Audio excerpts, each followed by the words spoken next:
I have permission to tell you the story of a young man who grew up in our community. He was not a member of the church. He and his parents were active in another faith. He says that when he was growing up, some of his LDS associates belittled him, made him feel out of place, and poked fun at him. He came to literally hate this church and its people. He saw no good in any of them. Then his father lost his employment and had to move.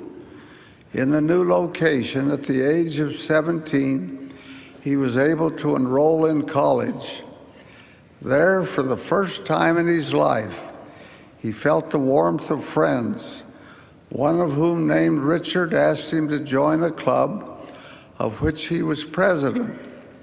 He says, "For the first time in my life, someone wanted me around. I didn't know how to react, but thankfully I joined. It was a feeling that I loved, the feeling of having a friend. I had prayed for one my whole life. And now, after 17 years of waiting, God answered that prayer." At the age of 19, he found himself as a tent partner with Richard during their summer employment. He noticed Richard reading a book every night. He asked what he was reading. He was told that he was reading the Book of Mormon. He says, "I quickly changed the subject and went to bed. After all, that is the book that ruined my childhood. I tried forgetting about it, but a week went by and I couldn't sleep. Why was he reading it every night? I soon couldn't stand the unanswered questions in my mind. So one night I asked him what was so important in that book. What was in it? He handed me the book. I quickly stated that I never wanted to touch the book. I just wanted to know what was in it. He started to read where he'd stopped. He read about Jesus and about an appearance in the Americas. I was shocked. I didn't think that the Mormons believed in Jesus.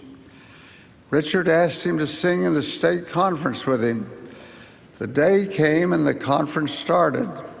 Elder Gary Coleman from the First Quorum of the 70 was the guest speaker. I found out during the conference that he was also a convert. At the end, Richard proceeded to pull me by the arm up to talk to him. I finally agreed, and as I was approaching him, he turned and smiled at me. I introduced myself and said that I wasn't a member and that I had just come to sing in the choir. He smiled and said he was happy that I was there and stated that the music was great. I asked him how he knew the church was true. He told me a short version of his testimony and asked if I had read the Book of Mormon. I said no. He promised me that the first time I read it, I would feel the Spirit. On a subsequent occasion, this young man and his friend were traveling. Richard handed him a Book of Mormon and asked that he read it aloud. He did so, and suddenly the inspiration of the Holy Spirit touched him. Time passed, and his faith increased. He agreed to be baptized. His parents opposed him, but he went forward and was baptized, a member of this church. His testimony continues to strengthen. Now, only a few weeks ago, he was married to a beautiful Latter-day Saint girl for time and eternity in the Salt Lake Temple. Elder Gary Coleman performed his sealing. That is the end of the story, but there are great statements in that story. One is the sorry manner in which his young Mormon friends treated him. Next is the manner in which his newfound friend Richard treated him. It was totally opposite from his previous experience.